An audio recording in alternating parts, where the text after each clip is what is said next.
और देखिए माताओं, जयकारा थोड़ा जोर से बोल लो। आपका जयकारा बोलने में तो पैसा नहीं लग रहा है कि नहीं, तो थोड़ा सा जोर लगा के सभी लोग भाव से बोलेंगे, बोले कृष्ण कन्हैया लाल की। तब यही कथा श्री सुखदेव जी श्री परीक्षित जी को सुनाते हैं, क्योंकि परीक्षित जी को 7 दिनों में मरने का शाप मिला था। और देखिए आज मैं आपको एक विशेष सूचना दूं कि कथा में मनोरंजन आवश्यक है, क्योंकि अगर थोड़ा बहुत मनोरंजन नहीं होगा तो आप बैठ नहीं पाएंगे। लेकिन जब मनोरंजन कराया जाए, जब कीर्तन बोला जाए, खूब आनंद लीजिए, लेकिन उसके बाद जब कथा सुनाई जाए तो शांति से बस कथा श्रवण कीजिए। तो सभी लोग शांति बनाए रखें। तो अब श्री सूत जी से 88,000 संतजन प्रश्न करते हैं कि परीक्षित कौन है और इन्हें 7 दिवसों में मरने का शाप क्यों मिला। और जब ऐसा प्रश्न करते हैं तो श्री सूत जी समझाते हैं, हे ऋषियों,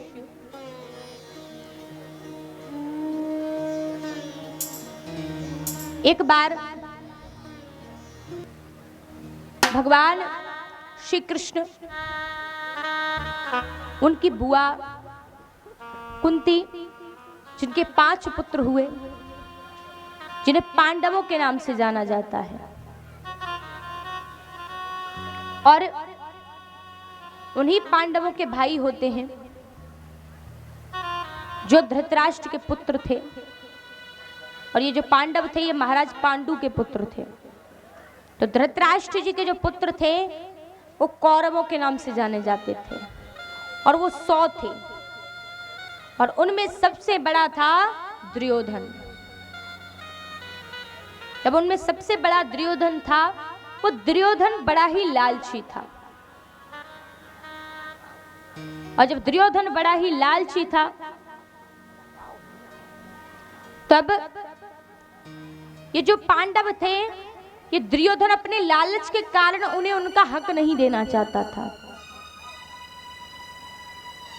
और एक बात ध्यान रखिए कि अगर हम किसी का हक खाते हैं तो समझ लीजिए कि हमारा जीवन बिगाड़ने का उपाय हमने खुद ही कर लिया है, क्योंकि कभी किसी का हक नहीं खाना चाहिए।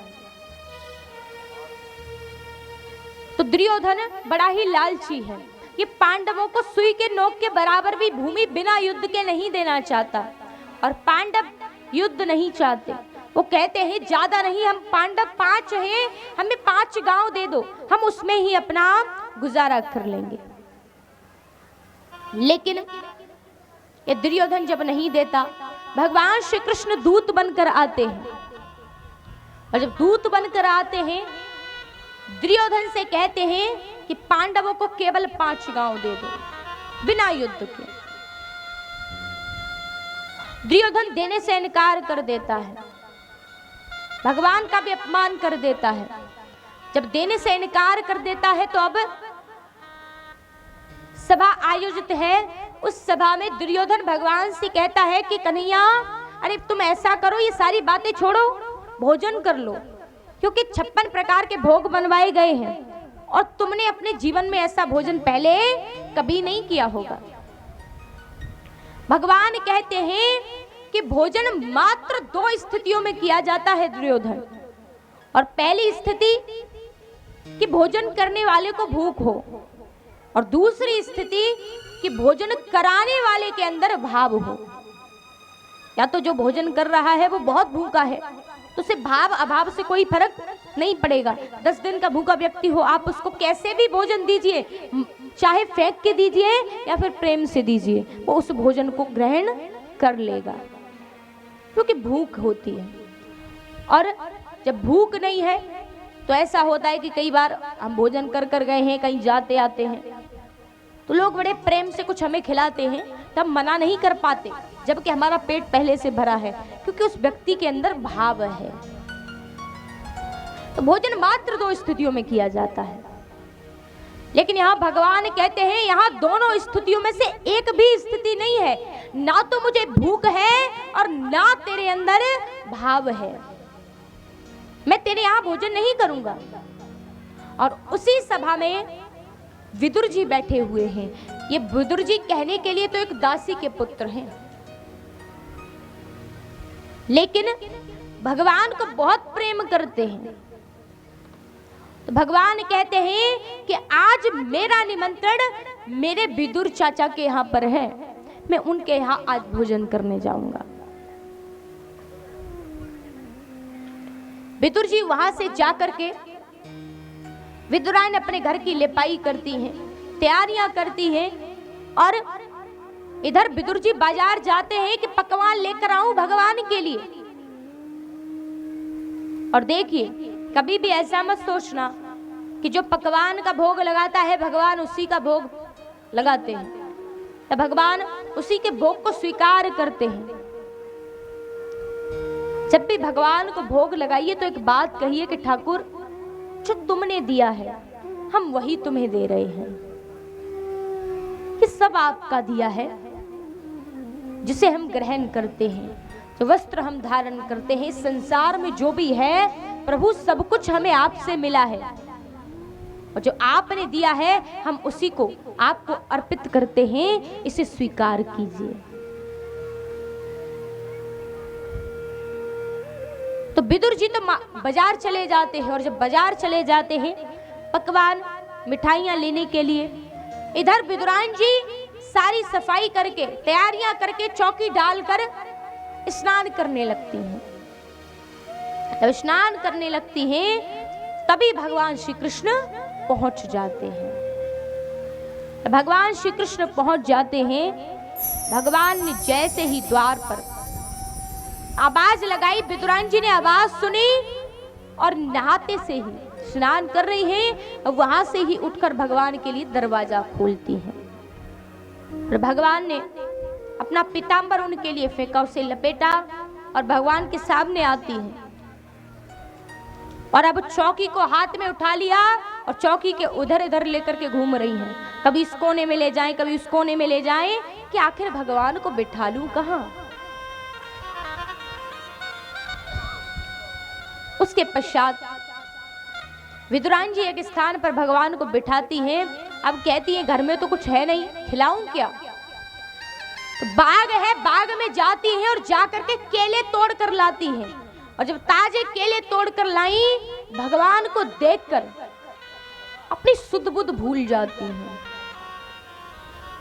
और जब सुध बुध भूल जाती हैं तो अब वो भगवान को भोग लगा रही हैं, भगवान को वो केले खिला रही हैं। खिलाना तो केले चाहे, लेकिन भूल जाती हैं कि वो केले खिला रही हैं या फिर केले के छिलके खिला रही हैं। और प्रभु को केले खिलाने की जगह वो छिलकों का भोग लगा रही हैं, और प्रभु भी प्रेम से उनका भोग लगा रहे हैं। प्रभु ने भी एक बार नहीं कहा कि आप मुझे नहीं केले के छिलके खिला रही हैं, क्योंकि भाव के भूखे हैं भगवान, भाव के भूखे हैं भगवान। भगवान केवल भाव चाहते हैं। जब तक भाव नहीं होगा तब तक भगवान नहीं मिल सकते। भगवान को प्राप्त करने के लिए ना ही ऐसा है कि धन दौलत पद प्रतिष्ठा किसी चीज की या किसी सांसारिक सुख की, किसी भी वस्तु की आवश्यकता होती हो। भगवान को केवल भाव से ही प्राप्त किया जा सकता है, भगवान को केवल प्रेम से ही प्राप्त किया जा सकता है। और बड़ा सुंदर पंक्तियां रचित की गई हैं। आइए सभी लोग बड़े भाव के साथ। प्रेम के बंधन में मोहन बंधे गए, प्रेम के बंधन में मोहन बंध गए। प्रेमियों ने जो बनाया बन गए, प्रेमियों ने जो बनाया बन गए। प्रेम के बंधन में भगवान बंध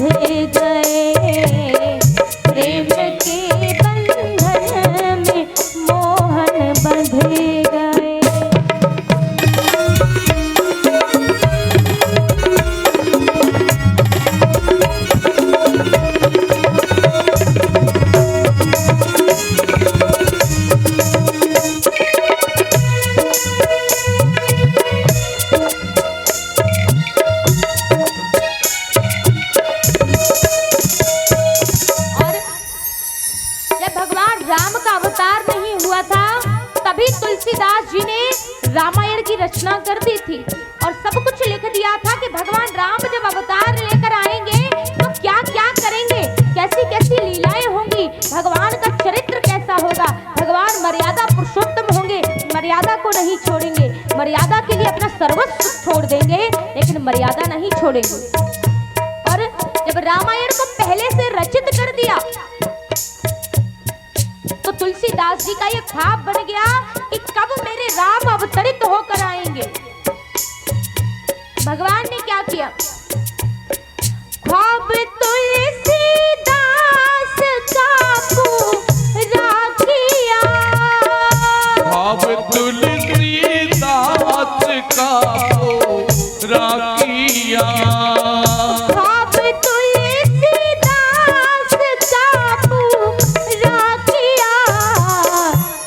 चक्र वो बाणधारी बन गए, छोड़ चक्र वो बाणधारी बन गए।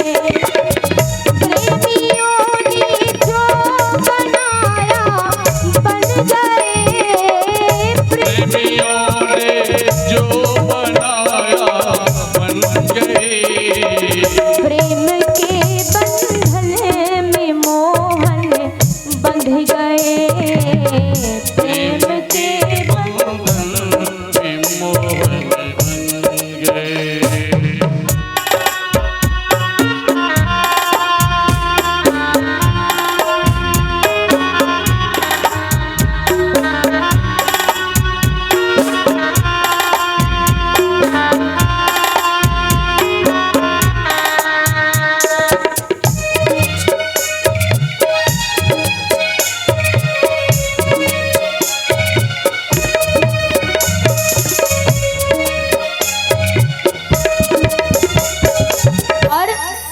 अब भगवान राम की चर्चा रही त्रेता युग की। अब आइए द्वापर युग में। द्वापर युग में क्या हुआ,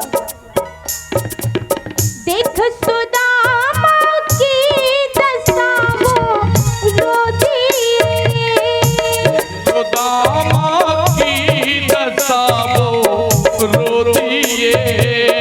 भगवान के मित्र जिनका नाम सुदामा, आगे आप कथा श्रवण करेंगे। सुदामा जी दरिद्र हो जाते हैं श्राप के कारण और सुदामा जी जब मिलने भगवान से जाते हैं,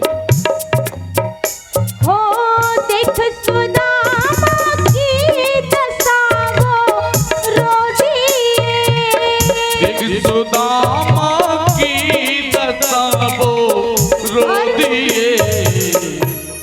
शरण धोकर खुद पुजारी बन गए, शरण धोकर खुद पुजारी बन गए। प्रेमियों ने जो बनाया बन गए, प्रेमियों ने जो बनाया बन गए, प्रेम के बंधन में मोहन बन गए, प्रेम के बंधन में मोहन बन गए, प्रेम के बंधन में मोहन बंध गए, प्रेम के बंधन में मोहन बन गए, प्रेम के बंधन में मोहन बन गए। प्रेमियों ने जो बनाया बन गए, प्रेम के बंधन में मोहन बंध गए।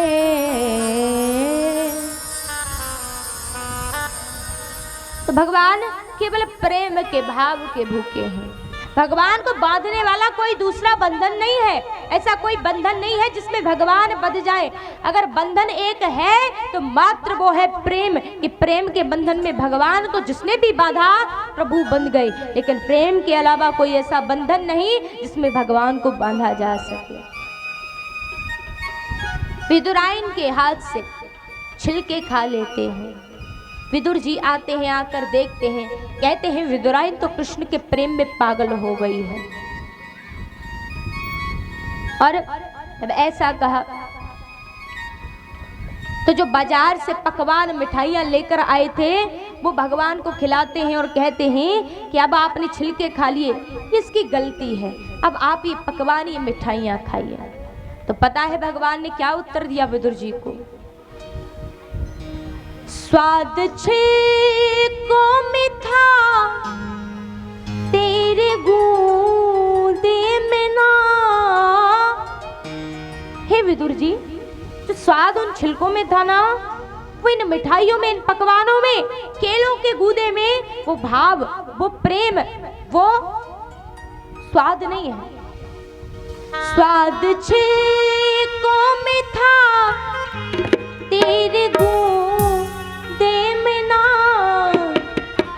मैं तो विदुराइन के छिलके भी खा गया, मुझको विदुराइन का भोलापन भा गया। विदुर जी के यहाँ पर प्रभु छिलकों का भोग लगाते हैं। इधर दुर्योधन से शांति दूत बनकर आए थे पांडवों की ओर से कि शायद 5 गांव दे दे। दुर्योधन ने जब इनकार कर दिया, लौटकर भगवान जाते हैं। इधर महाराज धृतराष्ट्र से कहकर पांडवों को वनवास एवं अज्ञातवास होता है, वनवास पूरा करते हैं। 1 वर्ष के अज्ञातवास में ही पांडवों का विवाह द्रौपदी के साथ में होता है। और द्रौपदी का विवाह तो मात्र अर्जुन के साथ में हुआ था, लेकिन माता कुंती के वचन के कारण वो 1 से 5 पतियों की नारी बन गई। तब जब द्रौपदी का विवाह हो जाता है, वनवास और अज्ञातवास दोनों पूरे होते हैं, उसके बाद अब जिस वन में वनवास और अज्ञातवास दोनों पूर्ण किए थे, उसी वन में भगवान अर्जुन से कहकर आग लगवा देते हैं। उसमें जब आग लगाई तो एक धन का गढ़ा प्राप्त होता है। उस धन से पांडवों ने एक नई नगरी का निर्माण किया, और जब नई नगरी का निर्माण किया, बड़ी ही सुंदर नगरी बनाई, और उस नगरी का नाम रखा इंद्रप्रस्थ। और वो इंद्रप्रस्थ नगरी आज भी स्थित है। कौन सी नगरी है वो, आपको पता है? जो नगरी पहले पांडवों ने जिसकी रचना की, जिसका नाम इंद्रप्रस्थ था, लेकिन अब उसका नाम बदल दिया गया है। बनाओ, कौन सी नगरी है? दिल्ली। जो हमारी दिल्ली है ना, ये पहले इंद्रप्रस्थ के नाम से जानी जाती थी, और इसकी रचना पांडवों के द्वारा की गई। इधर दुर्योधन इस नगरी को देखने आता है। इस नगरी को देखकर बड़ा भ्रमित हो जाता है, और जब इस नगरी को देखकर भ्रमित होता है तो उसे जल की जगह स्थल और स्थल की जगह जल दिखाई देने लगता है। तो वो स्थल यानी जमीन समझ करके जल में पैर रखता है, और जब आप जल में पैर रखने की कोशिश करोगे तो गिरोगे ही गिरोगे, क्योंकि जल में पैर टिक नहीं सकता। दुर्योधन गिर जाता है। ऊपर महलों पर खड़ी थी द्रौपदी। द्रौपदी कहती है, अंधस्य पुत्र अंध, यानी अंधे का तो अंधा ही होता है, क्योंकि दुर्योधन के पिता जो है धृतराष्ट्र, वो अंधे हैं। दुर्योधन कहता है, तूने मेरा अपमान किया कोई बात नहीं, लेकिन तूने मेरे साथ साथ मेरे पिता का अपमान कर दिया, ये मैं सहन नहीं करूंगा। और उसी अपमान का बदला लेने के लिए पांडवों को द्रौपदी सहित हस्तिनापुर में निमंत्रित करके वो दुर्योधन बुला लेता है, और वहां पर शतरंज खेला जाता है। उसमें जब शतरंज खेलते हैं तो पांडव अपना सर्वस्व हार जाते हैं, अपना धन दौलत पद प्रतिष्ठा सब कुछ हार जाते हैं। और जब सब कुछ हार जाते हैं तो यहाँ अपनी पत्नी द्रौपदी को दांव पर लगा देते हैं, क्योंकि दुर्योधन ने कहा कि अगर तुम अपनी पत्नी द्रौपदी को दांव पर लगा दो और अगर तुम ये पासा जीत गई ये बाजी तुम जीत गए तो तुम्हारा सब कुछ मैं तुम्हें वापस कर दूंगा।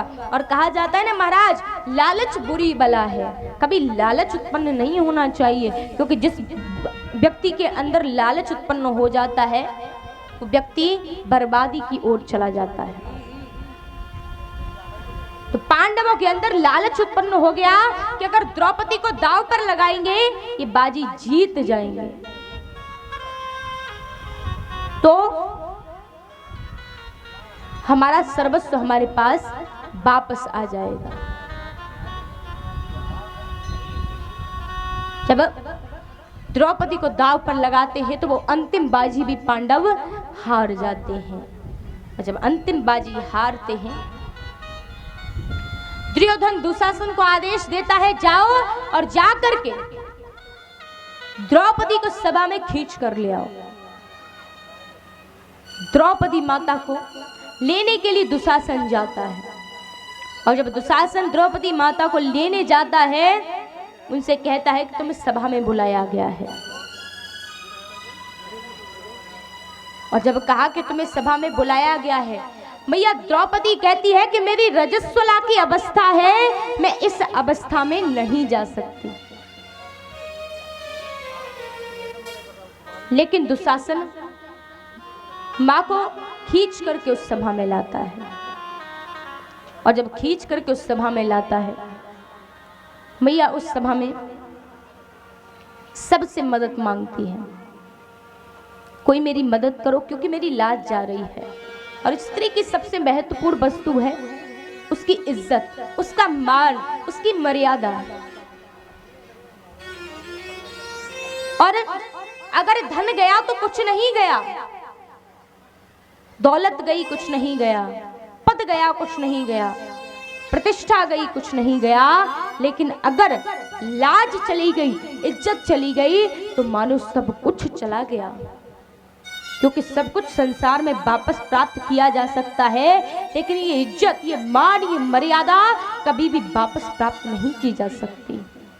और स्त्री की सबसे महत्वपूर्ण वस्तु है उसकी इज्जत, उसका मान, उसकी मर्यादा।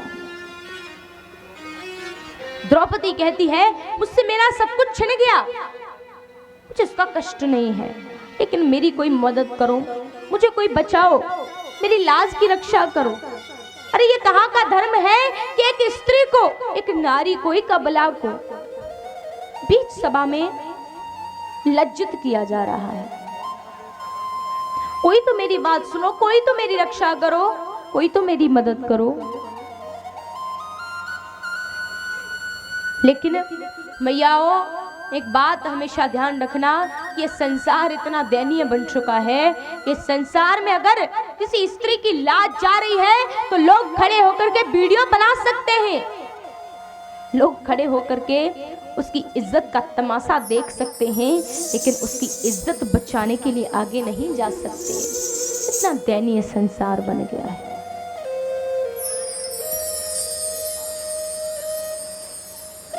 अगर आपके मन में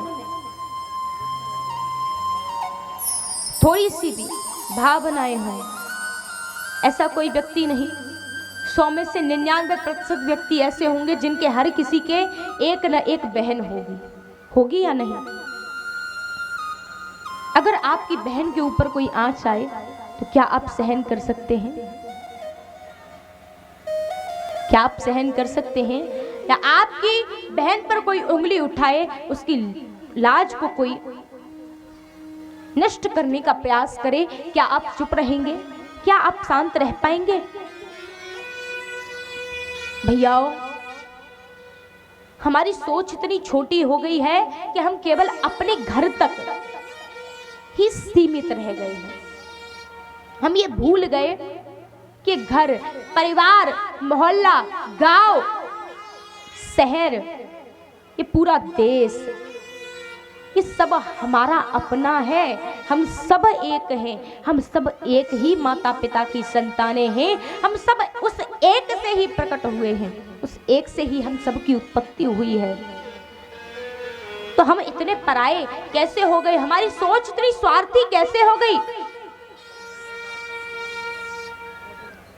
और कहा जाता है कि स्वार्थ बुरा नहीं है, लेकिन तुम्हारे स्वार्थ से किसी दूसरे को कष्ट ना हो, ऐसा स्वार्थ अच्छा है। लेकिन जब तुम्हारा स्वार्थ इतना बढ़ जाए कि तुम्हारे स्वार्थ के कारण किसी का जीवन दयनीय बन जाए, तो वो स्वार्थ तुम्हारे कर्मों को बिगाड़ कर रख देता है। भैयाओ, अभी तो इस कलयुग की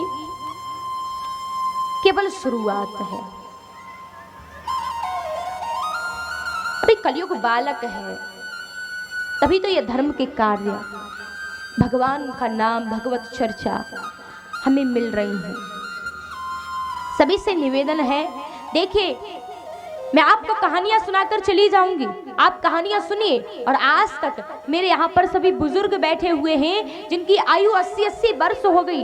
आपने पता नहीं कितने बार अपने जीवन में ये कहानियां सुन चुके होंगे, और मुझसे ज्यादा आप ये कहानियां जानते हैं। मैं तो आपकी बच्ची हूँ, मेरी इतनी आयु भी नहीं है कि मैंने आप जितनी कहानियां सुनी भी हों।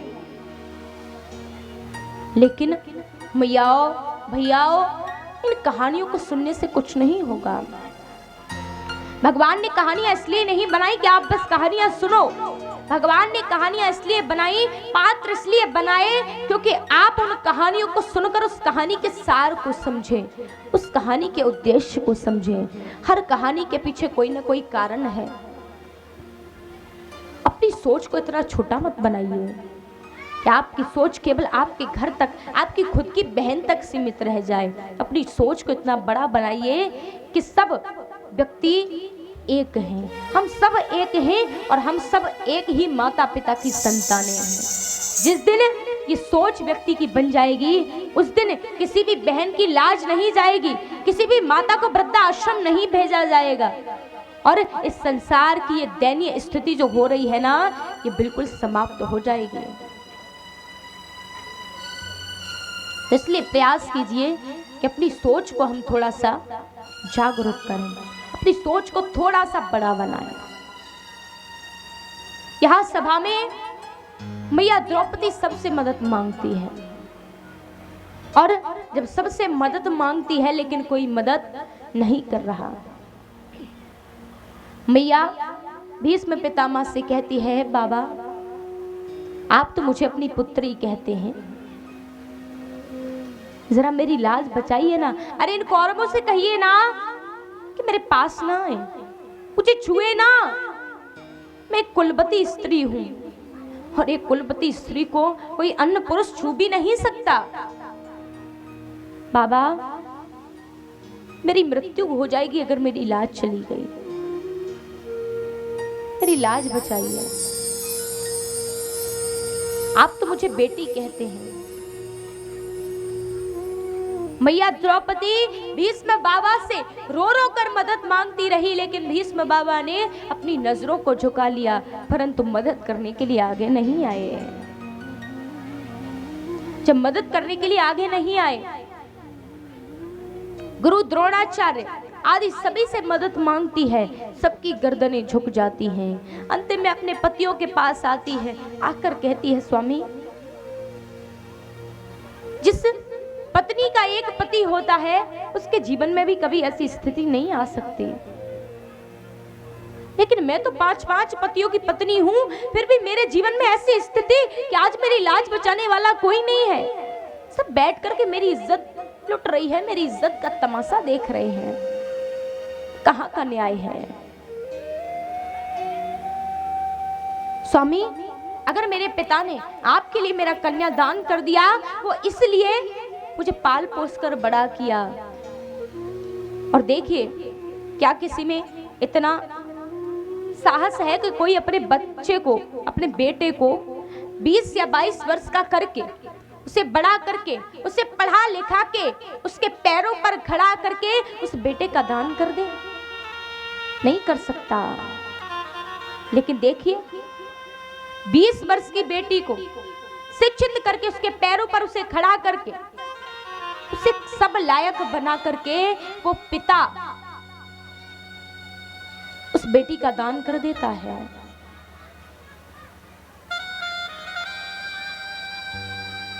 और जब उस बेटी का दान कर देता है, भैयाओ, वो दान अपनी पुत्री का करता है, फिर आपका भी तो कर्तव्य है कि वो अपना सर्वस्व छोड़कर केवल आपके लिए आ गई।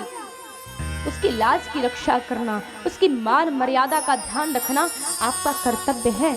और भैयाओ, हमेशा ध्यान रखना कि जिस स्त्री की इज्जत स्वयं उसका पति नहीं करता, कभी बाहर वाले व्यक्ति उसकी इज्जत नहीं कर सकते। अगर आप चाहते हैं कि आपकी पत्नी पर कोई व्यक्ति उंगली ना उठाए, कोई इसको बेइज्जत ना करे, तो सबसे पहले खुद इज्जत देना सीखिए।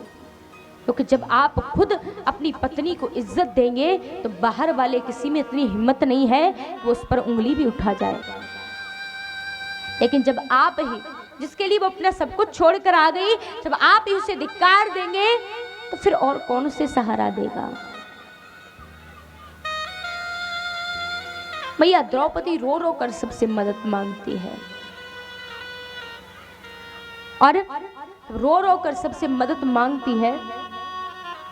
कोई मदद नहीं करता, और जब कोई मदद नहीं करता तो उसे याद आता है कि पगली किससे मदद मांगती है। अरे ये तेरी मदद भला कैसे करेंगे? अरे ये तो स्वयं कायर है, ये स्वयं की मदद नहीं कर सकते, वो तेरी मदद क्या करेंगे? अगर तुझे मदद मांगनी है ना द्रौपदी, तो उस ईश्वर से, उस कृष्ण से, उस द्वारिकाधीश से मांगना। और अब तक दुशासन ने साड़ी को खींचना आरंभ किया, और जब दुशासन ने साड़ी को खींचा तो मैया ने अपनी साड़ी को दोनों हाथों से पकड़ रखा है, क्योंकि अगर साड़ी छूट गई तो मेरी लाज चली जाएगी। लेकिन अचानक से जब प्रभु की याद आती है तो मैया ने अपनी साड़ी को छोड़ा। साड़ी को छोड़ करके मैया ने दोनों हाथ ऊपर को उठाए, और दोनों हाथ ऊपर को उठा करके मैया भगवान से कहती है कि हे प्रभु, अब आपके अलावा मेरा कोई नहीं है, आइए और मेरी लाज की रक्षा कीजिए। और कहती है मैया द्रौपदी कि हम तो सदैव से बस आपके थे, आप हमारे थे। और कहा मैया ने, हम तुम्हारे थे प्रभु जी, हम तुम्हारे हैं, हम तुम्हारे ही रहेंगे, ऐ मेरे प्रियतम। हम तुम्हारे थे प्रभु जी, हम तुम्हारे हैं, हम तुम्हारे ही रहेंगे, ऐ मेरे प्रियतम। हम तुम्हारे थे प्रभु जी, हम तुम्हारे हैं, हम तुम्हारे ही रहेंगे, ओ मेरे प्रियतम। और इतना ही नहीं प्रभु, तुम हमारे थे प्रभु जी, जय हो। तुम हमारे हो, तुम हमारे ही रहोगे, ऐ मेरे प्रियतम। तुम हमारे थे प्रभु जी, तुम हमारे हो, तुम हमारे ही रहोगे, ओ मेरे प्रियतम। सभी लोग ताली से गा करते भाव से।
के द्वारे जाए पुकारे और न कोई सहारे।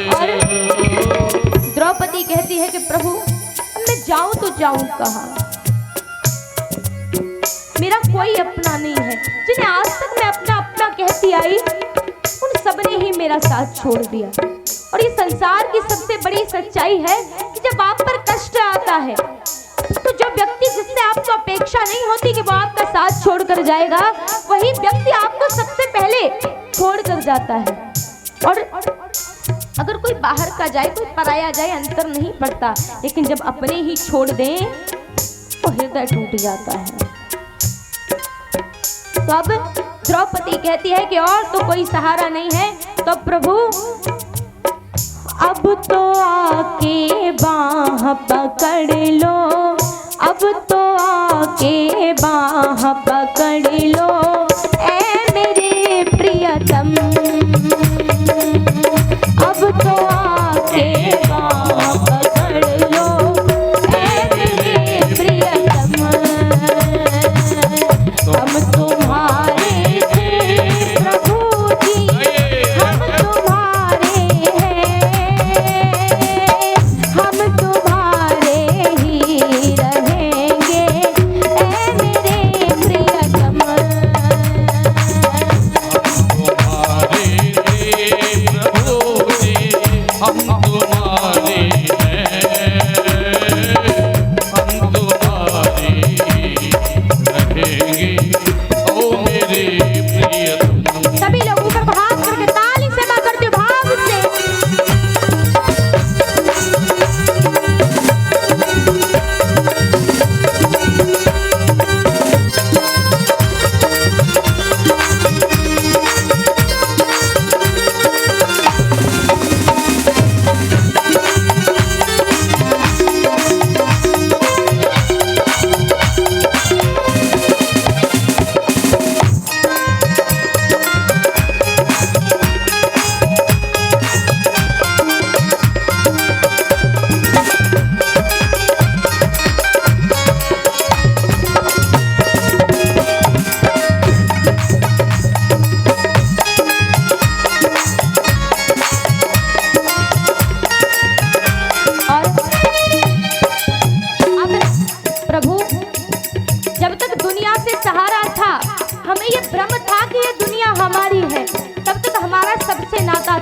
लेकिन प्रभु आज ये भ्रम टूट गया, और जब ये भ्रम टूटा तो मैंने सबसे रिश्ता खत्म कर दिया।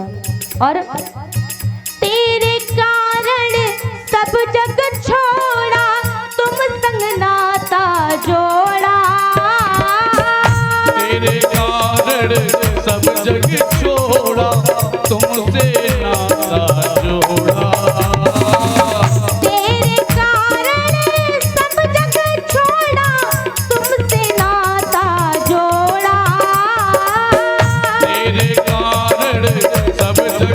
छोड़ा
दोनों हाथ ऊपर को उठाए हैं, अपनी साड़ी को भी छोड़ दिया, क्योंकि जिसे भगवान पर भरोसा हो जाए और देखिए जिसे ये लगता है कि मेरी लाज जाएगी, वो अपनी लाज को बचाने के लिए बहुत उपाय करता है, लेकिन जो भगवान पर छोड़ देता है वो फिर बेपरवाह हो जाता है, उससे कोई परवाह नहीं है। अगर संभाले तो सही, बिगाड़े तो सही, जैसा भी हूँ मैं तेरा हूँ और तुझे मेरी रक्षा प्रभु करनी पड़ेगी। और देखिए जिसके प्रभु हैं वो दोनों हाथ ऊपर को उठाएंगे और कहेंगे, तुम हमारे थे प्रभु जी, तुम हमारे हो, तुम हमारे ही रहोगे ए मेरे प्रियतम,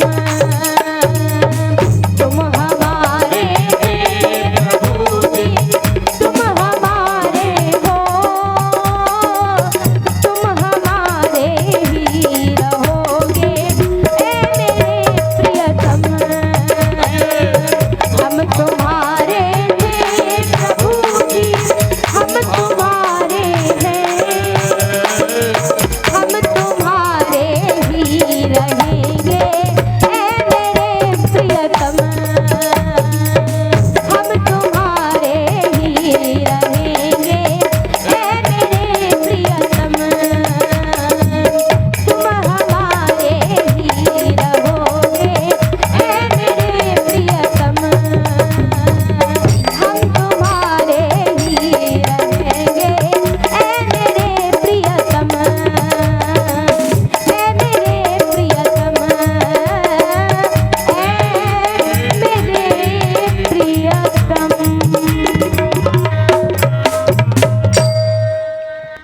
हम तुम्हारे थे प्रभु जी और हम तुम्हारे हैं, हम तुम्हारे ही रहेंगे ए मेरे प्रियतम। और तुम हमारे थे प्रभु जी, तुम हमारे हो और तुम हमारे ही रहोगे ए मेरे प्रियतम। हमें तुमसे कोई दूर नहीं कर सकता। और द्रौपदी दोनों हाथ ऊपर को उठाकर जब भगवान की प्रार्थना करती है, प्रभु को बुलाती है, तो प्रभु द्वारिका से नंगे पांव दौड़ते हैं। और इधर दुशासन साड़ी खींच रहा था, साड़ी खत्म ही होने वाली थी कि तब तक भगवान आए और भगवान ने आकर के द्रौपदी का चीर बढ़ा दिया। और जैसे ही द्रौपदी का चीर बढ़ता है, अब तो दुशासन चीर खींच रहा है, लेकिन साड़ी खत्म होने का नाम ही नहीं ले रही है। द्रौपदी लाज की रक्षा करते हैं प्रभु, और जब लाज की रक्षा होती है उसके पश्चात दुशासन थक जाता है, लेकिन साड़ी खत्म नहीं होती। उसके पश्चात अब द्रौपदी की जब लाज बच जाती है, लाज की रक्षा होती है, तो अब वो क्रोधित हो जाती है। और जब क्रोधित होती है तो कहती है कि अब तक मैं शांत थी, लेकिन अब हम अपने हक के लिए अवश्य लड़ेंगे। और महाभारत का युद्ध होगा, और इस युद्ध को करने के पश्चात या तो हम मारे जाएंगे या फिर अपना हक प्राप्त कर लेंगे। और देखिए, जो व्यक्ति गलत करता है वो तो गलत होता ही है, लेकिन जो व्यक्ति गलत सहता है, अगर उसे पता है कि मेरे साथ गलत हो रहा है, वो फिर भी चुप है, वो बस सह रहा है, तो उससे भी बड़ा पापी होता है। कभी भी गलत मत सहिए, गलत के खिलाफ लड़ना सीखिए, अपने हक के लिए लड़ना सीखिए। घोषणा होती है महाभारत के युद्ध की। इधर दुर्योधन और अर्जुन दोनों ही जाते हैं भगवान के पास। दुर्योधन भगवान की नारायणी सेना को चुनता है और अर्जुन भगवान को चुनता है। महाभारत का युद्ध होता है, और महाभारत का युद्ध होने के पश्चात इस युद्ध में ये युद्ध ऐसा युद्ध हुआ जिसमें 18 अक्षौणी सेना का विनाश हो गया। और जब 18 अक्षौणी सेना का विनाश हो गया, पता नहीं कितनी माताएं विधवा हो गई, कितनी माओं ने अपने बेटों को खो दिया, कितने बच्चे अनाथ हो गए, कितनी बहनें अपने भाइयों की कलाइयों को ढूंढती हैं। ऐसा विशाल युद्ध, और इस महाभारत जैसा युद्ध कभी दोबारा नहीं हुआ। लेकिन आज अगर देखा जाए सही मायने में तो ये युद्ध हर घर में हो रहा है। भाई भाई को नहीं देख सकता, थोड़ी थोड़ी चीजों के पीछे भाई भाई को मारने के लिए तत्पर है। ये क्या है? ये महाभारत ही तो है, जिसमें अपने अपनों से ही लड़ने के लिए तैयार हैं, अपने अपनों के ही खिलाफ हैं। वो महाभारत ही है। उस वक्त वो महाभारत हुआ, वो क्या था? वो नीति और अनीति के बीच की लड़ाई थी, वो गलत और सही के बीच की लड़ाई थी। लेकिन आजकल वो महाभारत हर घर में है, हर परिवार में है। महाभारत का युद्ध होता है और इस युद्ध में 99 कौरव मारे जाते हैं। 100वें कौरव सबसे बड़े हैं जो दुर्योधन, उसकी जंगा को भीम ने तोड़ दिया। और इतने विशाल युद्ध में पांडव पांचों के पांचों सुरक्षित हैं, लेकिन कौरव और नारायणी सेना सबका विनाश हो गया। लेकिन पांडव पांचों के पांचों सुरक्षित हैं, क्योंकि जाको राखे साइया मार सके ना कोई, बाल न बाका कह सके, चाहे जग बैरी होई हो प्यारे, चाहे जग बैरी हो।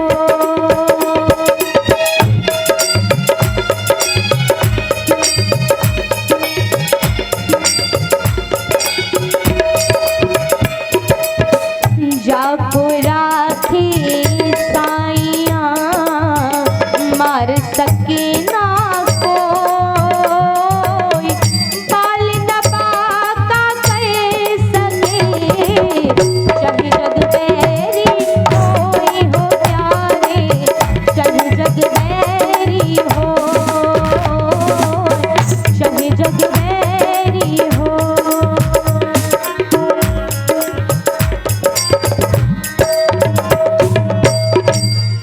जाको राखे साइया मार सके ना कोई, बाल न बाका कर सके, चाहे जग बैरी होए हो प्यारे, चाहे जग बैरी हो। जिसकी रक्षा स्वयं भगवान करे, से भला कौन मार सकता है? क्योंकि मारने वाला है भगवान, बचाने वाला है भगवान। बाल न बाका होता उसका, बाल न बाका होता उसका, हो जिसका रक्षक कृपा निधान।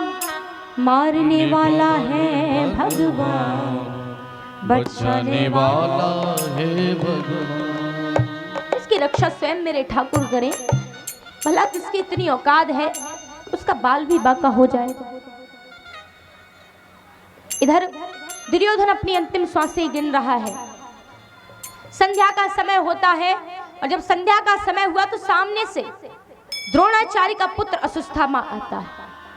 अश्वत्थामा आए, अश्वत्थामा ने आकर कहा, दुर्योधन अब तुझे मरना तो है ही है, तेरी मृत्यु निश्चित है, फिर भी तू इतना चिंतित है। अरे मूर्ख, तूने अपने जीवन में कभी शांति को, कभी सुख को नहीं जाना। अब तो कम से कम निश्चिंत होकर मर जा, अब भी चिंता में है। अब तुझे कौन सी चिंता, कैसी चिंता? अब तो तू मरने वाला है ना। दुर्योधन कहता है, मुझे चिंता इस बात की नहीं है कि मैं मरने वाला हूं, मुझे चिंता इस बात की है कि मेरे सभी भाई मारे गए, मेरे पूरे वंश का विनाश हो गया, लेकिन पांडव पांचों के पांचों जीवित हैं। देखिए, व्यक्ति अपने दुख से नहीं दूसरे के सुख से सदैव परेशान रहता है। उस पर खुद पर कितने कष्ट हैं वो महत्वपूर्ण नहीं है, लेकिन अगर किसी दूसरे व्यक्ति पर सुख है तो वो उससे देखा नहीं जाता। वो अपने दुखों को निवारित करने का, अपने दुखों का निवारण करने का प्रयास नहीं करेगा, लेकिन जो व्यक्ति सुखी है उसके सुखों को नष्ट करने के 1000 प्रयास करेगा। यहाँ पर वसुस्थामा कहता है चिंता मत करो, मैं उन पांडवों को मारूंगा। वो जाता है नग्न तलवार लेकर के पांडवों के शिविर में प्रवेश करता है और 5 पांडवों के स्थान पर द्रौपदी के 5 पुत्र लेटे हैं। उन 5 पुत्रों के सर धड़ से अलग करता है और वो सर लेकर के दुर्योधन के पास आता है। उससे कहता है कि लो, मैंने द्रौपदी के 5 पतियों को मार दिया। दुर्योधन ने वो हाथ में अपने लेकर देखे जब उन सरों को, तो वो सर बड़े नाजुक थे, वो मसल जाते हैं। वो समझ जाता है कि ये द्रौपदी के 5 पति नहीं बल्कि द्रौपदी के 5 पुत्रों के सर हैं। विलाप करते करते दुर्योधन की मृत्यु हो जाती है। और जब दुर्योधन की मृत्यु हो जाती है उसके पश्चात इधर सुबह होती है तो मैया द्रौपदी अपने पुत्रों को जगाने के लिए आती है। और जब जगाने के लिए आती है तो देखती है कि शिविर से रक्त धारा बह रही है। और जब शिविर से रक्त धारा बहते देखी तो मैया के होश उड़ जाते हैं। मैया अपनी सुध-बुध भूल जाती है, दौड़ती है, वहां से पुत्रों के ऊपर जाकर गिर जाती है। और देखिए, संसार में कष्ट तो बहुत हैं, लेकिन 4 कष्ट प्रमुख बताए गए हैं। वो कौन कौन से हैं? दुनिया में दुख बहुत है पर बड़े दुख हैं 4। भूमि हरण भैया मरण, पुत्र शोक और नाश।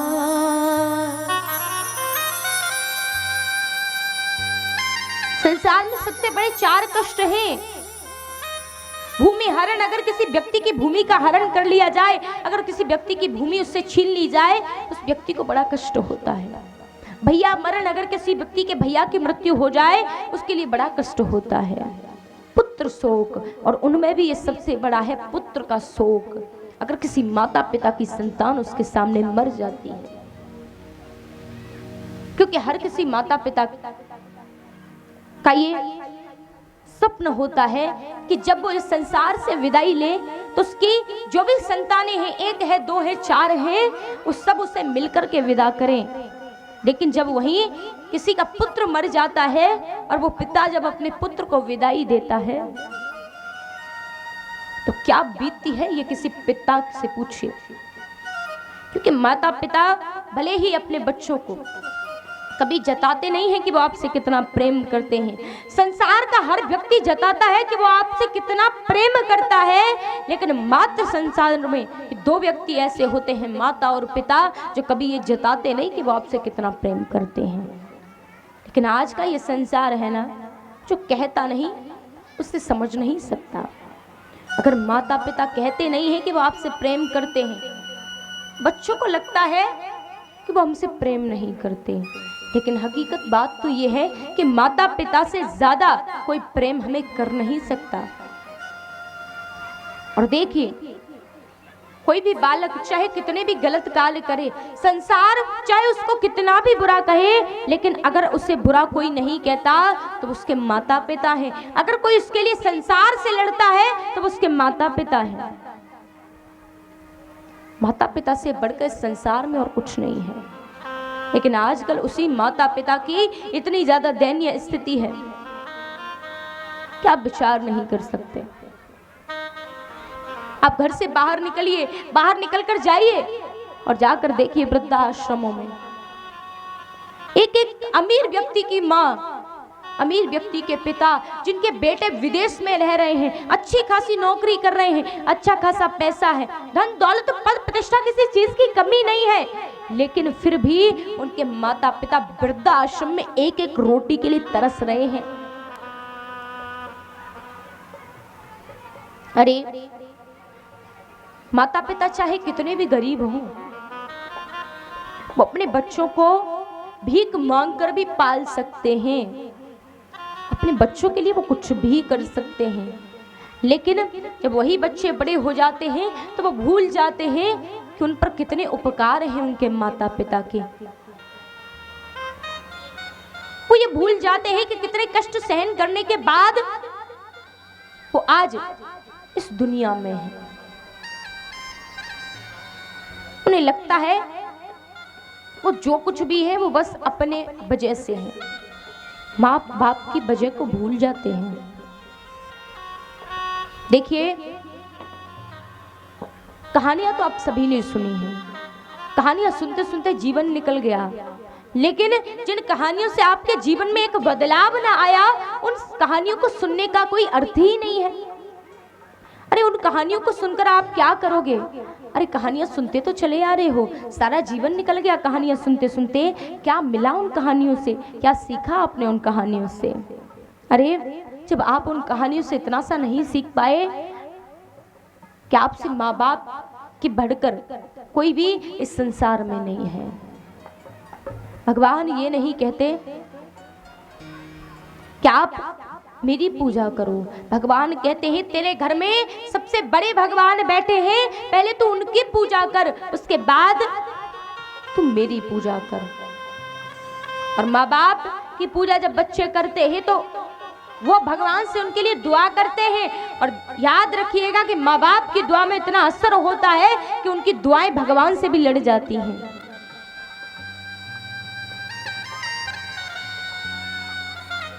और आपने राम कथा सबने सुनी होगी, राम कथा का सार क्या है, भगवान राम ने क्या संदेश दिया है। वो भगवान हैं, अवतरित होकर आए हैं, लेकिन फिर भी माता पिता के लिए अपना सब कुछ छोड़कर वन के लिए चले गए। अगर वो चाहते तो नहीं जाते, उन्हें कोई भेज नहीं सकता था, लेकिन पिता के वचन के कारण, माँ की आज्ञा के कारण वो वन चले गए। और भगवान श्री राम का एक ही नियम था, भगवान श्री राम प्रात काले उठ के रघुनाथा, गुरु पित मात न बाबा ही माथा। भगवान का केवल एक ही नियम कि भगवान नित्य उठकर अपने माता पिता गुरु को प्रणाम करते। लेकिन आज सच सच बताना, हाथ उठाना भैयाओ, आप में से कौन कौन अपने माता पिता के पैर छूता है उठकर?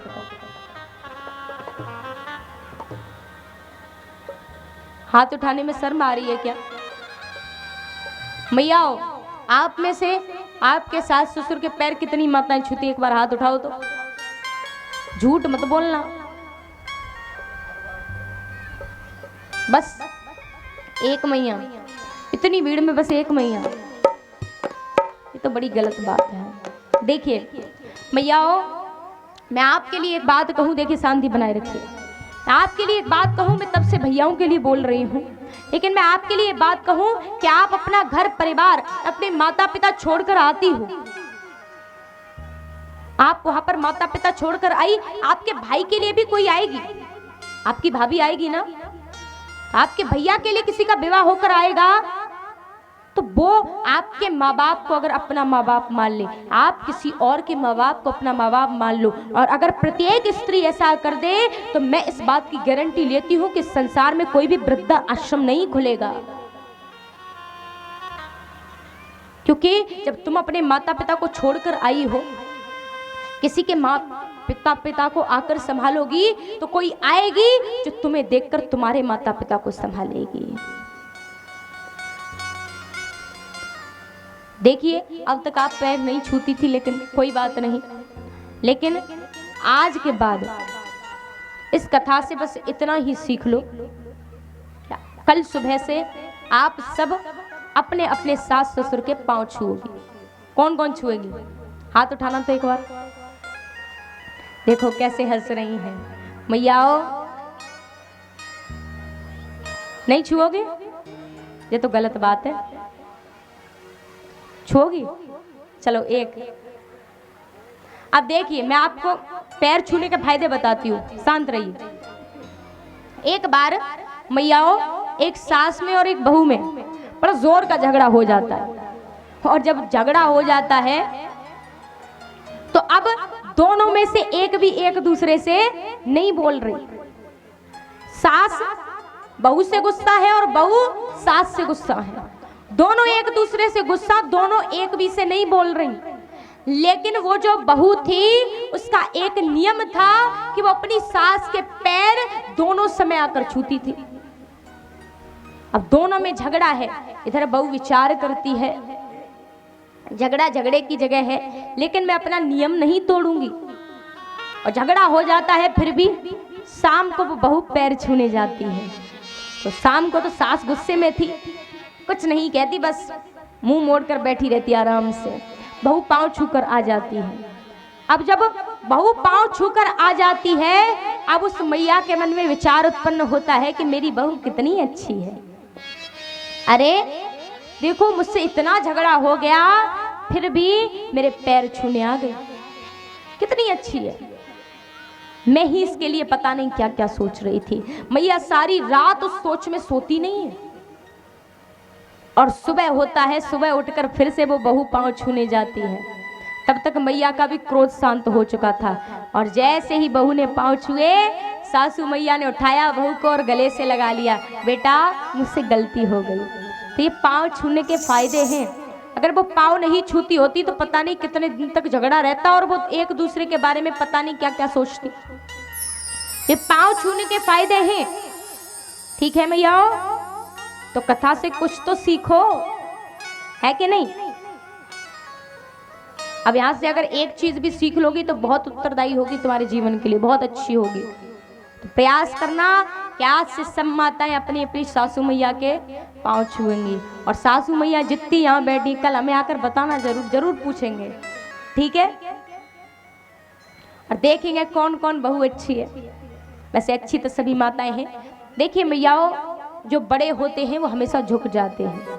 आप कभी ये मत सोचना कि आप अगर अपने सास ससुर के पैर छुएंगी तो आप छोटी हो जाएंगी।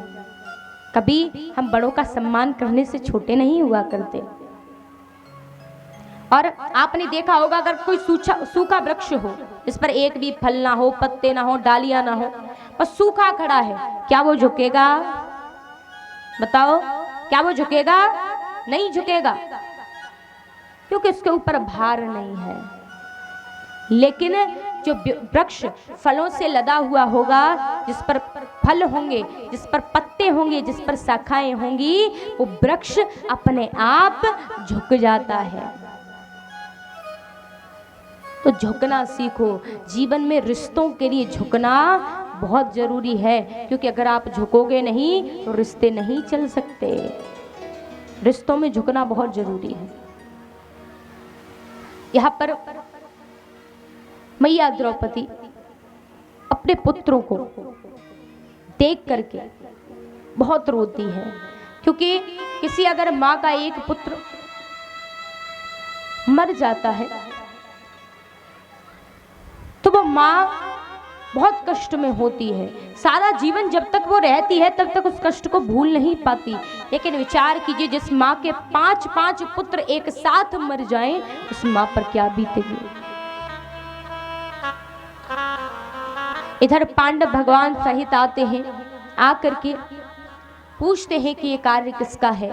पता पड़ता है कि ये कार्य द्रोणाचार्य के पुत्र अश्वत्थामा का है।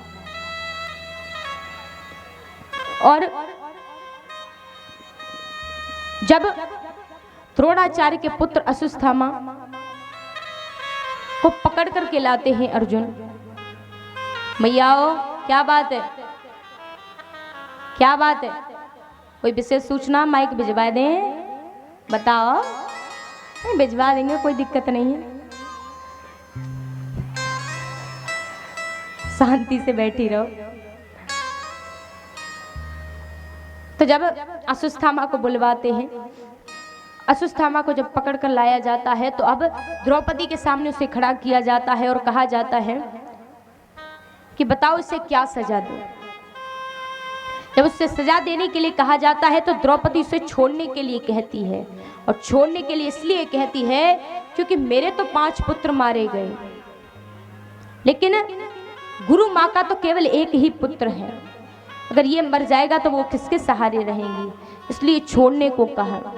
लेकिन भगवान ने कहा कि बालकों के हत्यारे को छोड़ना नहीं चाहिए, और एक ब्राह्मण है, ब्राह्मण का अगर अपमान कर दिया जाए तो वो उसके लिए मृत्यु से भी बढ़कर होता है। तो इस कारण से अश्वत्थामा के मस्तिष्क में एक मणि थी, उस मणि को निकाल लिया गया और उसके आधे दाढ़ी और मूंछ का मुंडन कर दिया गया, उसे अपमानित करके छोड़ देते हैं।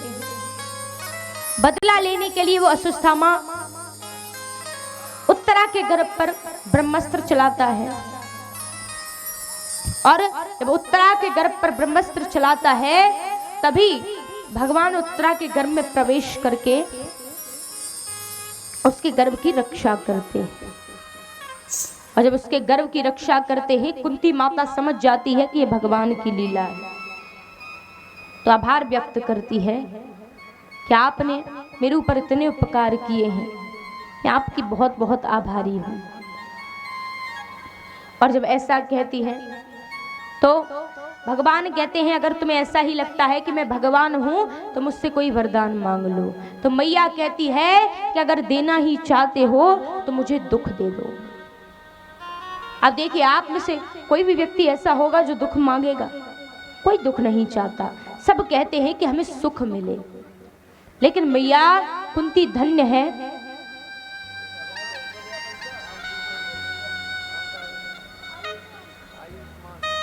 और बेटा आयुष्मान की तरफ से व्यासपीठ का सम्मान, इनके लिए भगवान से प्रार्थना, इनका जीवन सुखमय और सार्थक हो, यही मेरी प्रभु से इच्छा और आकांक्षा।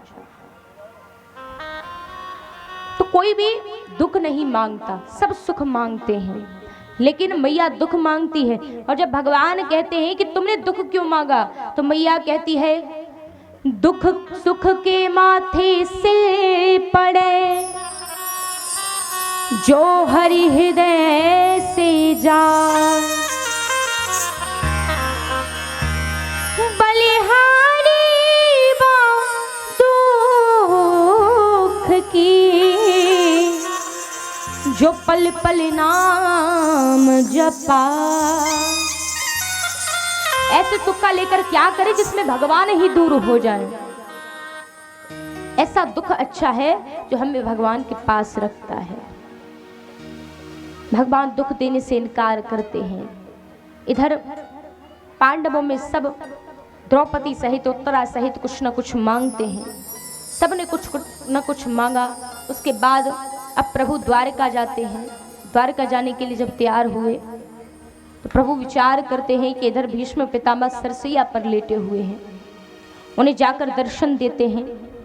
भीष्म पितामह पांडवों को उपदेश करते हैं, और उपदेश करने के बाद भीष्म पितामह भगवान के धाम के लिए प्रस्थान करते हैं, अपने तन का त्याग करते हैं। और उसके पश्चात पांडव अपने राजपाट को संभालने लगते हैं और भगवान द्वारिका के लिए जाते हैं। जब भगवान अब द्वारिका के लिए जाते हैं, भगवान के धाम जाने का समय होता है। भगवान समस्त यदुवंश का विनाश कराकर अपनी द्वारिका नगरी को छोड़ करके भगवान अपने धाम के लिए जाते हैं। जब भगवान अपने धाम के लिए गए तो अर्जुन वहीं पर थे। अर्जुन के सामने समस्त यदुवंश का विनाश हो गया। वहां से अर्जुन वापस आए। जैसे ही पांडवों को पता पड़ता है, इधर कुंती सुनती है तो तुरंत उनका प्राणांत हो जाता है।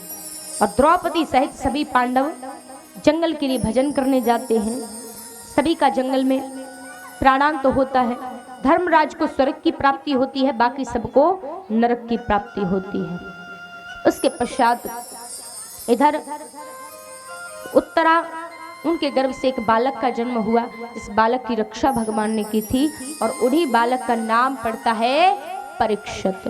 बोली परीक्षित जी महाराज की। और परीक्षित जी का जन्म होता है और यही परीक्षित जी बड़े होकर राजा बनते हैं और राजा बनकर के पांडवों के राजभार को संभालने लगते हैं। अब यहाँ से आगे की कथा संकीर्तन के बाद। तो आइए सभी लोग बड़े भाव के साथ। और मैया हमें पहले भी कहा था कि नृत्य कर लो, लेकिन एक भी मैया उठी नहीं।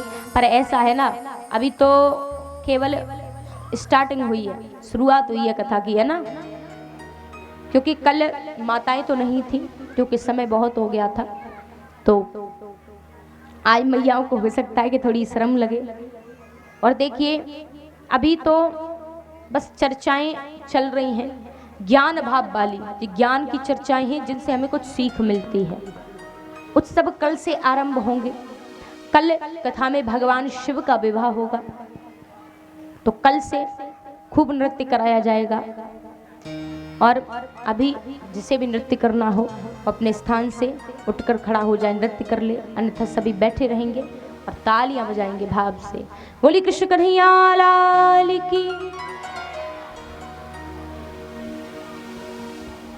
हो मेरो कान्हा गुलाब को फूल, हो मेरो कान्हा गुलाब को फूल, किशोरी मेरी कुसुम कली। मेरो कान्हा गुलाब को फूल, किशोरी मेरी कुसुम कली। मेरो कान्हा गुलाब, सभी लोग ताली से भाव से। किशोरी मेरी कुसुम कली। मेरो कान्हा गुलाब को फूल, किशोरी मेरी कुसुम कली।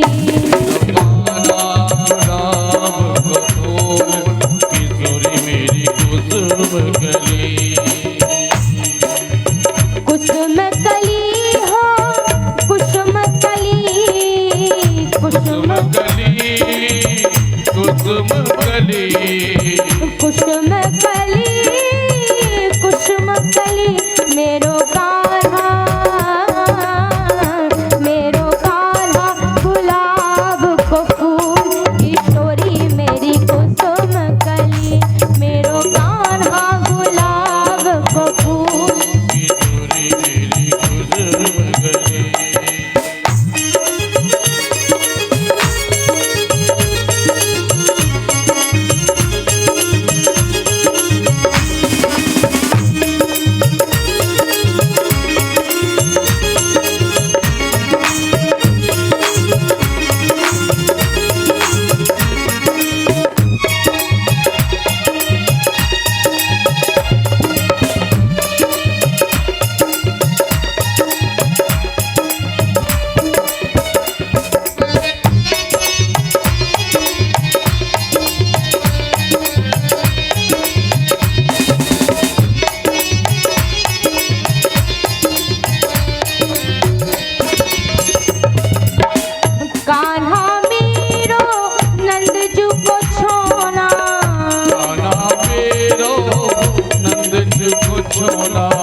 किशोरी मेरी कुसुम कली।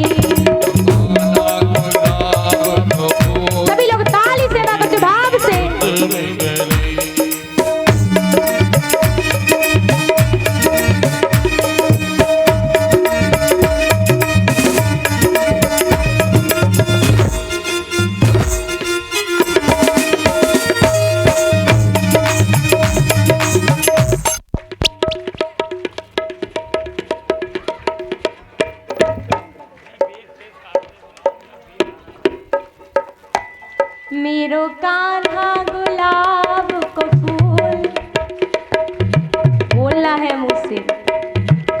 मेरो कान्हा गुलाब को फूल, ऊपर को हाथ रखे ताली से मैं करती हूँ। मेरा कान्हा गुलाब को फूल, किशोरी मेरी कुसुम कली।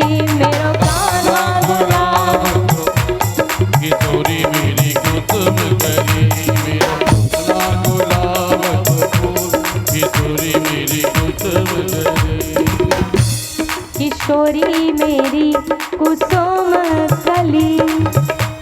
किशोरी मेरी कुसुम कली। बोली कृष्ण कन्हैया लाल की जय। यहाँ पर अब देखिए कुछ देर की चर्चा और अंतिम में सबको नृत्य कराएंगे, चिंता ना करें। अब बीच में लाइट चली गई। तो देखिए अब यहाँ पर ये जो परीक्षित जी महाराज होते हैं ये बड़े ही भावी राजा हुए और सभी नियमों के अनुसार ये अपना राज्यपाट चलाते हैं। और इन्हें इनके बाबा पांडवों ने उपदेश किया था जाते वक्त। जो उपदेश पांडवों को बाबा भीष्म ने किया था वही उपदेश पांडवों ने महाराज परीक्षित को किया था।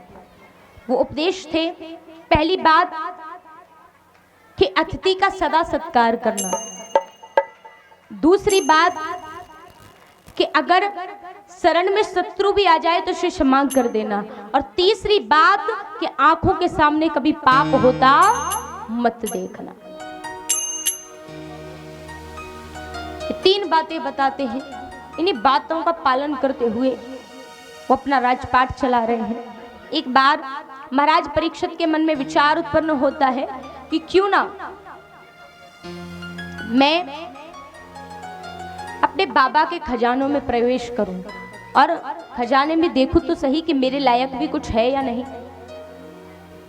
अपने बाबा के खजाने में प्रवेश करते हैं।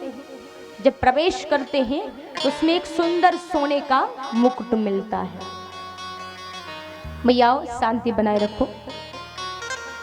और जब सोने का मुकुट मिलता है उस सोने के मुकुट को वो अपने शीश पर धारण करते हैं और भ्रमण करने के लिए निकल जाते हैं। जब जाते हैं तो रास्ते में एक अचंभा देखते हैं कि एक गाय रमाती हुई आ रही है। उस गाय के पीछे एक बैल है जिसके 3 पांव टूटे हैं, मात्र 1 पांव बचा है। और उसके पीछे एक काला लंबा व्यक्ति जिसके हाथ में एक लाठी है, वो दोनों को प्रताड़ित करता आ रहा है। तो यहाँ पर परीक्षित जी पूछते हैं गाय से आप कौन हैं? वो कहती है मैं साक्षात पृथ्वी हूँ। बैल से पूछते हैं, वो बताते हैं मैं साक्षात धर्म हूँ। और वो काला लंबा व्यक्ति जब देखते हैं धर्म और पृथ्वी, कहते हैं कि हमें प्रताड़ित कर रहा है। महाराज परीक्षित ने तलवार निकाली और उस पर प्रहार करते हैं। जब प्रहार करने वाले थे तभी वो आकर शरण में पहुंच जाता है। और जब शरण में आता है तो अपने बाबाओं की सीख को नहीं भुलाते, क्योंकि उन्होंने कहा था कि शरण में अगर शत्रु भी आ जाए तो उसे क्षमा कर देना। तो वो उससे पूछते हैं तुम कौन हो? तो वो बताता है मैं कलयुग हूं। अब मेरी बारी है। मेरे बाकी भाई सतयुग, त्रेता युग, द्वापर युग सब अपनी अपनी आयु भोग कर चले गए, अब मेरी बारी है। महाराज परीक्षित कहते हैं हम आपको नहीं आने देंगे, क्योंकि अभी तक आप आए नहीं हो, तब इतना प्रताड़ित कर रहे हो सबको, और जब तुम आ जाओगे तो क्या करोगे? कलयुग कहता है महाराज मैं क्या करूं, मेरे पास रहने के लिए कोई स्थान नहीं है। और जब ऐसा कहते हैं वो कलयुग स्थान मांगता है, तो महाराज परीक्षित उसे स्थान देते हैं। स्थान देते हैं जहां पर ध्रुत क्रीड़ा करेंगे वहां पर तुम्हारा निवास, जहां मदिरा का पान हो वहां तुम्हारा निवास, और जहां मांस का भक्षण हो वहां तुम्हारा निवास, और जहां पर संतों का अपमान हो वहां तुम्हारा निवास। सारे गलत स्थानों पर कलयुग का निवास बता दिया। और जब सारे ऐसे स्थान दे दिए, अब कलयुग कहे प्रभु कोई एक तो अच्छा सा स्थान देते, ठीक ठाक सा। अब परीक्षित जी कहते हैं कि कोई एक अच्छा स्थान लेने के लिए तुम्हें अपनी एक अच्छाई बतानी होगी। अब चाहे कितना भी बुरा इंसान हो, उसके अंदर एक न एक अच्छाई जरूर होती है, और चाहे कितना भी अच्छा हो उसके अंदर कोई ना कोई बुराई जरूर होती है। ऐसा कोई नहीं है जिसके अंदर अच्छाई हो, या फिर ऐसा भी कोई नहीं है जिसके अंदर केवल बुराइयां ही बुराइयां हो। तो कलयुग अपनी एक अच्छाई बताता है और कहता है, कलयुग केवल नाम आधारा,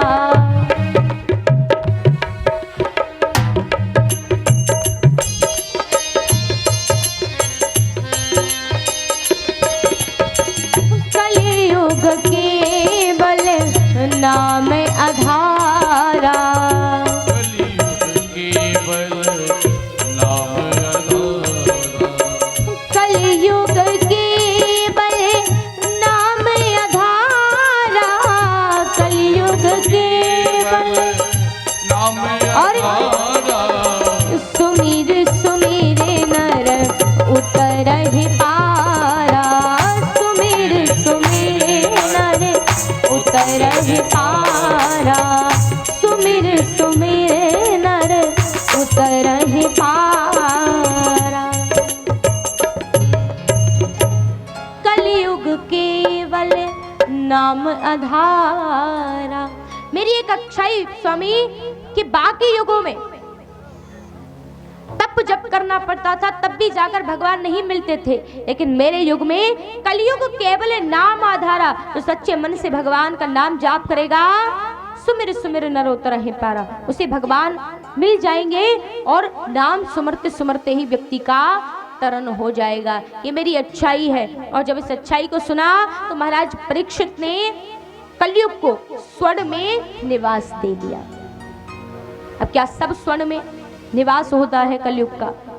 अब देखिए, कई बार ऐसा होता है, कुछ हमारे भैया जो कथाओं में ज्यादा रुचि रखते हैं, जिन्हें थोड़ा बहुत ज्ञान है, वो कभी अगर उनकी धर्मपत्नी उनसे कहें कि मुझे सोने की ऐसी चीज चाहिए या कोई वस्तु चाहिए, तो वो कहते हैं, अरे पगली, सोने में तो कलयुग का वास होता है। तो मैया कहती हैं, चलिए कोई बात नहीं, कलयुग का वास है तो नहीं पहनते। मैया, हम आपका यहाँ पर एक फायदा कर रहे हैं, बताओ करें? आपका फायदा ये कि सारे स्वर्ण में कलयुग का वास नहीं होता। जो स्वर्ण, जो सोना गलत तरीके से प्राप्त किया गया हो, जो अपनी मेहनत का ना हो, उस स्वर्ण में, उस सोने में ही कलयुग का वास होता है। अन्यथा बाकी सोने में कलयुग का वास नहीं होता। स्वर्ण में वास देते हैं। और महाराज परीक्षित ने अपने शीश पर जो सोने का मुकुट धारण कर रखा था, उस सोने के मुकुट में कलयुग निवास करता है। और जब कलयुग निवास करता है, उसी मुकुट के द्वारा वो महाराज की बुद्धि में प्रवेश कर जाता है।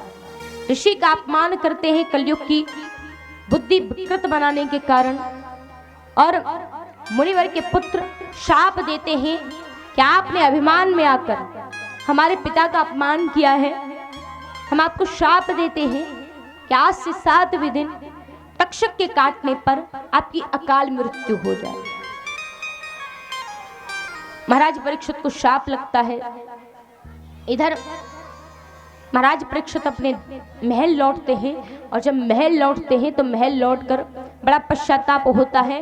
तब उन्हें पता पड़ता है कि मुझे शाप लग चुका है। और जब पता पड़ता है कि मुझे शाप लग चुका है, तो महाराज परीक्षित अपने राजपाट सबका त्याग करते हैं। और जब सबका त्याग करते हैं, त्याग करने के बाद महाराज परीक्षित चले जाते हैं भजन करने के लिए। और सबको जब ये सूचना मिलती है कि महाराज परीक्षित को शाप लग गया है मात्र 7 दिनों में मरने का, और देखिए ये शाप मात्र महाराज परीक्षित को नहीं लगा, हम सबको भी लगा है, क्योंकि जीवन मात्र 7 दिनों का ही है। अगर आप रविवार से लेकर शनिवार तक दिन गिनेंगे तो कितने होते हैं? 7। एक सप्ताह होता है ना, एक सप्ताह के अलावा कोई 8वां दिन नहीं बना। और एक सप्ताह यानी एक इन 7 दिनों में ही आया है सो जाएगा राजा रंग फकीर, कोई सिंहासन चढ़े चला, कोई बंधा जंजीर। इन्हीं 7 दिनों के अंदर आया है सो जाएगा। हर व्यक्ति जो आया है वो भी इन 7 दिनों के अंदर और इन्हीं 7 दिनों के अंदर उसे जाना पड़ेगा। ये श्राप मात्र महाराज परीक्षित को नहीं, इस दुनिया में हर मनुष्य को लगा है, हर व्यक्ति को लगा है। महाराज परीक्षित तो अपना सर्वस्व छोड़कर चले गए क्योंकि उन्हें 7 दिनों में मरने का शाप मिला है, लेकिन शाप तो हमको भी है। लेकिन हम तो भजन भी नहीं करते क्योंकि हम इस भ्रम में हैं कि हमारे पास समय की क्या कमी है कि नहीं। हमें लगता है कि अभी तो व्यक्ति पहले से पूरी प्लानिंग करके रखता है कि 25 साल में पढ़ाई, उसके बाद शादी, संतानें, फिर बिजनेस, उसके बाद जब बुढ़ापा आएगा तब भजन करेंगे। अब इतना सब कुछ प्लान करके रखा है, इतना सब कुछ सोच कर रखा है कि आवश्यक है कि आप तब तक जीवित ही रहेंगे, कि आपने जैसा सोचा है वैसा ही होगा। दैविक ताप से दुनिया ग्रसित है। कल मैंने बताया था कि 3 प्रकार के ताप होते हैं, दैहिक, दैविक, भौतिक तापा। कोई तन दुखी, कोई मन दुखी, कोई धन बिन रहत उदास। तो दैविक ताप यानी मन का दुख, और इस मन के दुख से दुनिया ग्रसित है क्योंकि हम जैसा सोचते हैं वैसा होता नहीं है, क्योंकि हम पहले ही सब कुछ प्लानिंग करके रख लेते हैं कि ऐसा ऐसा होना चाहिए, लेकिन जैसा हम सोचते हैं वैसा कभी होता नहीं है। और इसी कारण से कोई भी व्यक्ति आप किसी के भी पास जाना, उससे पूछना और बताइए कैसा जीवन चल रहा है, कहेगा बस ठीक है, ये नहीं कहेगा अच्छा है, बस ठीक है। क्यों? क्योंकि कोई और दुख हो ना हो, लेकिन एक ये मन का दुख ऐसा होता है कि मन का दुख हर व्यक्ति को लगा है, क्योंकि वो जैसा सोचता है वैसा होता ही नहीं। इस मन के दुख से बचने के लिए भगवान का भजन बहुत आवश्यक है। और जिस व्यक्ति ने यह मान लिया कि हमारे पास मात्र 7 दिनों का समय है, उसी व्यक्ति का जीवन का उद्धार हो जाता है। जिसे लगता है कि हमारे पास बहुत समय है, उस व्यक्ति का तरण नहीं हो सकता, क्योंकि कब आकर के मृत्यु तुम्हारे दरवाजे पर तुम्हें आवाज लगा देगी, तुम्हें पता भी नहीं पड़ेगा। कोई पता नहीं है इस जीवन का, क्योंकि ये तन नाशवान है, इसका नाश होना निश्चित है।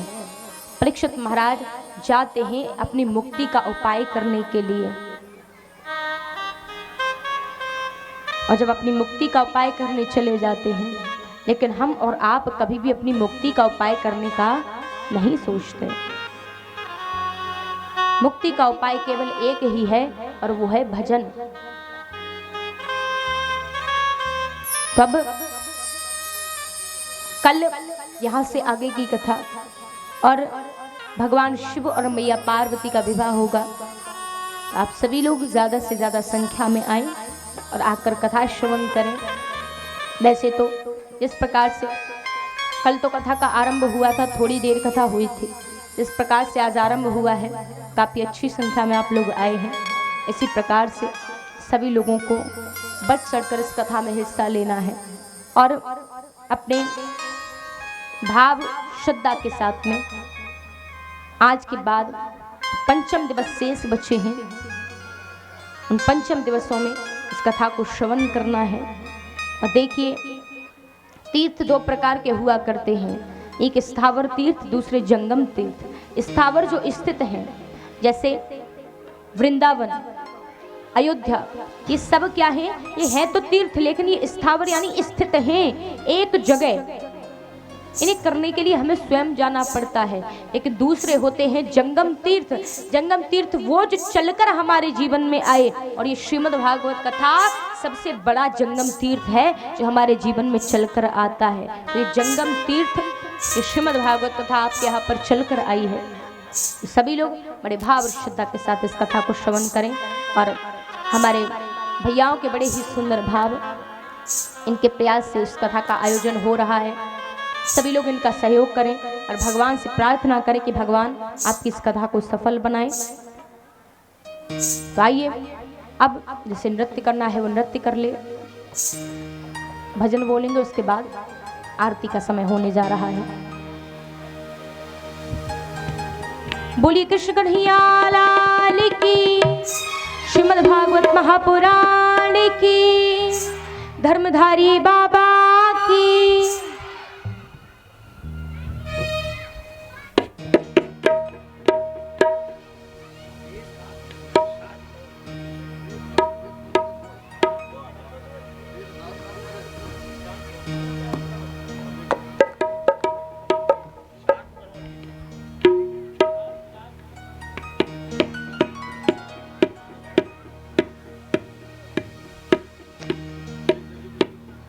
मुकुट सिर मोर का,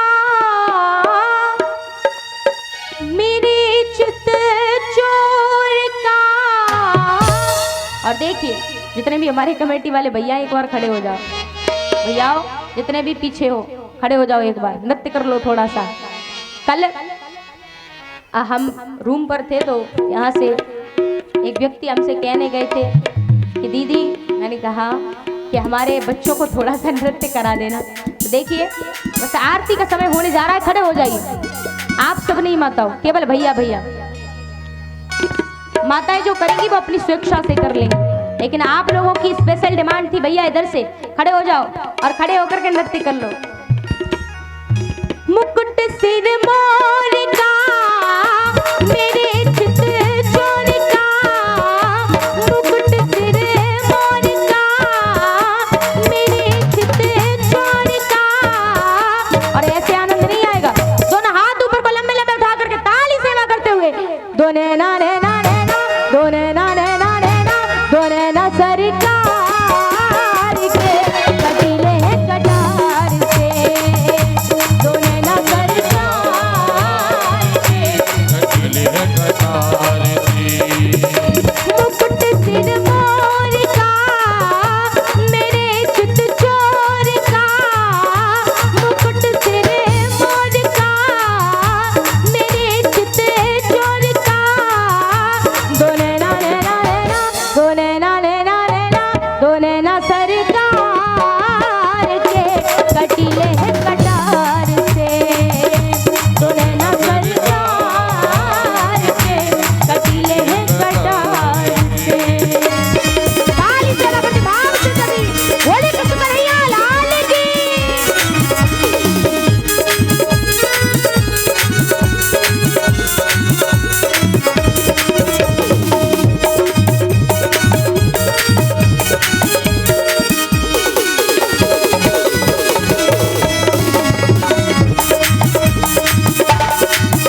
बिहारी।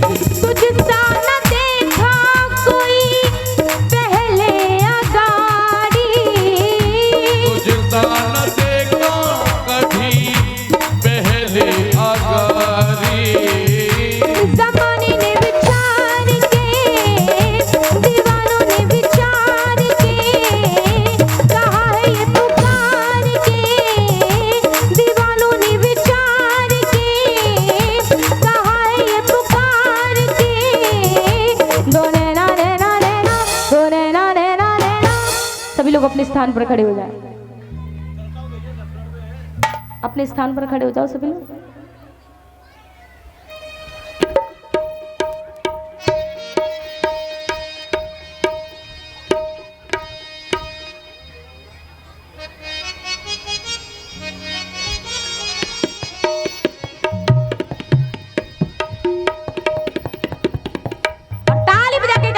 दो नैना नैना नैना, दो नैना नैना नैना।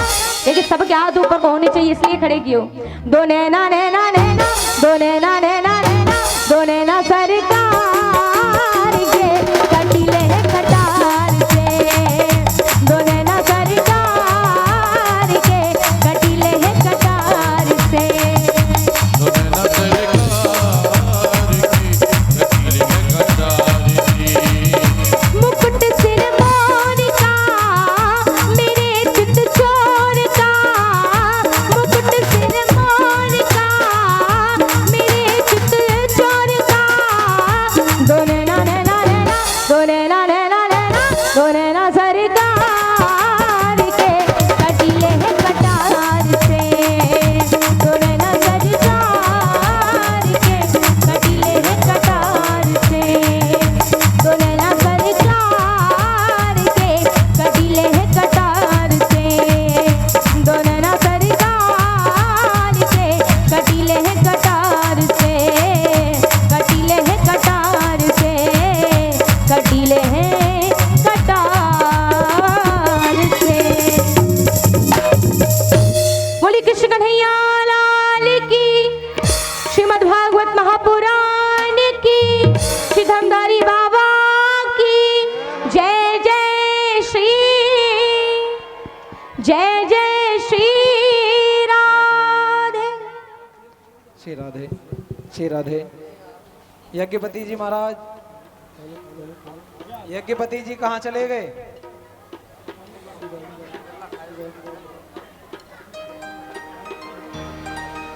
Hello hello hello hello hello.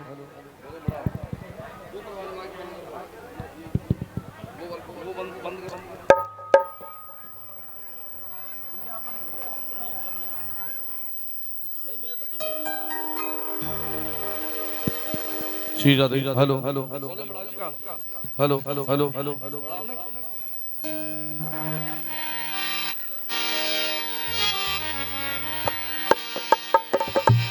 Shri Banke Bihari तेरी आरती गाऊं, बांके बिहारी तेरी आरती गाऊं, हे गिरधर तेरी आरती गाऊं, हे